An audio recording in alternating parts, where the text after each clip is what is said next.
West Ham. Mhm. West Ham, baby. You called it from the start of the season. I have to give you credit for that. Did I? I don't remember. You said no. You didn't say they were gonna like win the league or anything, but they're a team to watch out for in your list. They are on flames at the moment. Yes. They are just absolutely killing it. Ben Johnson with a screamer, Fornells, and Jared Bowen on the goal mouth action. Talk us through it. What is Moyes' ball? He's got a lot of weapons up front now. He was playing in back three with wing backs and Cresswell whipping the ball in at every available opportunity and thriving on set pieces, and in particular Thomas Souček scoring a lot of goals off corners.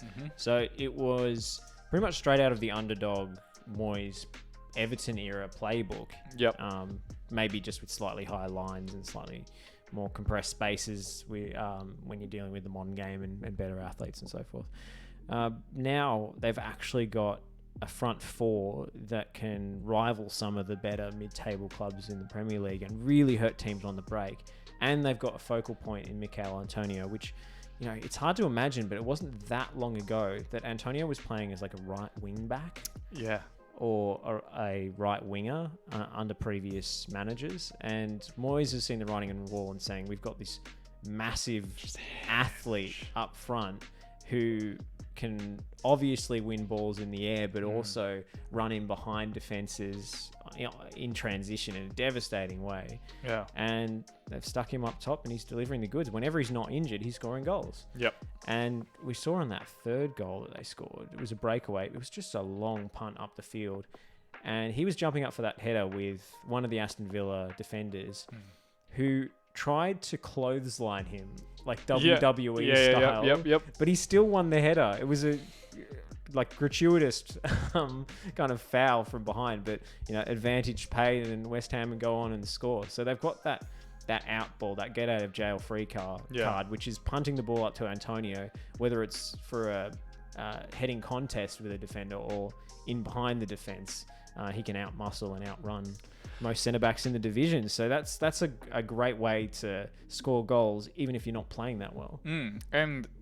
And apart from that punt, though, like one of their goals, was it Fornells, the intricate movement, the ball movement and stuff. But Declan Rice is, and correct me if I'm wrong, it wasn't someone that you were very impressed by. And I think you called him, and I'm not saying anything that you haven't said on record, so I just want that to be clear. You called him a poor man's centre-back. I think I said he was a central defender pretending to be a midfielder. Word for word. So... Misquoted. Are you changing your mind about him? Because he seems to be a pivotal piece in this West Ham jigsaw.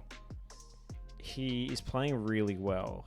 I'm not sure if he would thrive outside of the Premier League. Maybe in the Bundesliga. There's just kind of more comparable, because Premier League games, especially those involving West Ham, seem to be real ding-dong affairs. Absolute chaos, transition upon transition upon transition.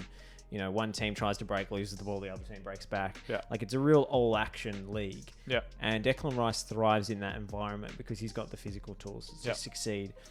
I'm not sure if he was playing in a more compact league like, say, Serie A at the moment, whether he would look anywhere near as good, because he's not as gifted in presenting for the ball in tight spaces. When the game opens up, when it becomes end-to-end, he's unbelievable. And he's playing so well at the moment. Yeah. But I think when he plays against bigger teams with tighter organised defences, say coming up against like a Chelsea, for example, I think a coach like Thomas Tuchel would be able to stifle him and limit his influence on a game. But he's playing fantastically well at the moment. I have to walk back a little bit from there we go. my initial assessment of him. Yeah. And what about David Moyes? Obviously, a hard spell since leaving Manchester United, right? Like he had that awful season in a bit, or was it even a season that he was at United? That feels like a long time ago. Yeah, it was slightly less than a season. I think they sacked him 3 or 4 games before the end. Yeah, so he went, and then he went to Spain for a bit, and then he came Real back. Sociedad. Came back to England. Famous attempts to speak Spanish, which are even worse than mine. Yeah, and Yaramendi. You've really offended a lot of Europe today. Especially the Scots. But now it seems, with West Ham in 4th place, coming up in a big clash against Liverpool next weekend, does he finally deserve to get some props for being a half-decent manager?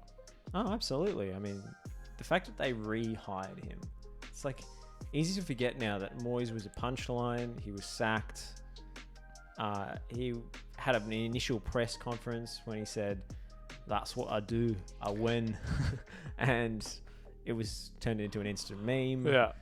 And then they brought him back, Mm. and now he's smashing it. I mean, it's a real like redemption arc for the ages. Yeah. It's like a Hollywood movie territory, especially if they go on and do something special this season. And something special, I think top 4 finish Oh, would amazing. definitely be an incredible achievement. Any higher than that, and you're talking about breaking into that trio of Chelsea, City, and Liverpool at the moment, which is super tough.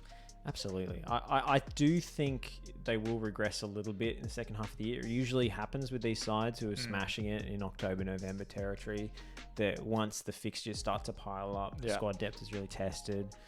But West Ham did hit their straps last season around sort of March or April. They did, yeah. Which was a real surprise. I mean, there was the Lingard loan deal that really boosted them and kind of got them over the line into Europa League places. So I do think they have the potential to challenge, but much like Leicester City in recent seasons, it might not quite be enough come the final few weeks of the season to make the Champions League. And obviously, with that fixture pile up, other clubs will have European football and stuff, but they do have European football as well. Yeah, they do. So it'll be a big test for a squad that might not be used to this level of fixture congestion.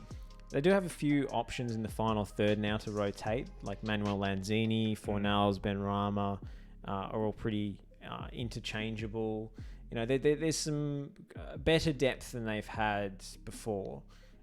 They've also got a good situation between the sticks now, which wasn't always the case. They didn't have Areola. They didn't have a capable backup to Fabianski in recent seasons, and then he would get injured, and then their form would tail off Darren immediately. Randolph step into goal. But I think the number one thing that's impressing me about this West Ham team is just how clearly together they are. And obviously, it's easy to have good morale in the dressing room when... What was that celebration? Yeah, exactly. That's what I was going to say. I mean, it's like easy to have good morale when you're winning, but the Ben Johnson goal, they were also clearly like so happy for him that he scored, and the whole team getting in on the dancing and everything. It's, there's real dressing room harmony there. Would you have gotten in on the dancing if you were in that? I mean, I don't think I could have resisted. You know, he was really just, giving the most. Just don't. But another team. Hey, you know, like Aaron Cresswell was dancing. Yeah, you and Declan Rice can see in a band together. Exactly. Yeah, you, Declan Rice, Aaron Cresswell. I don't know what unites the three of us. I couldn't possibly imagine. Yeah, well, moving on to another Clean team. Cut White Boys. That's Look, the name of the band. I didn't name it. You should probably change the name.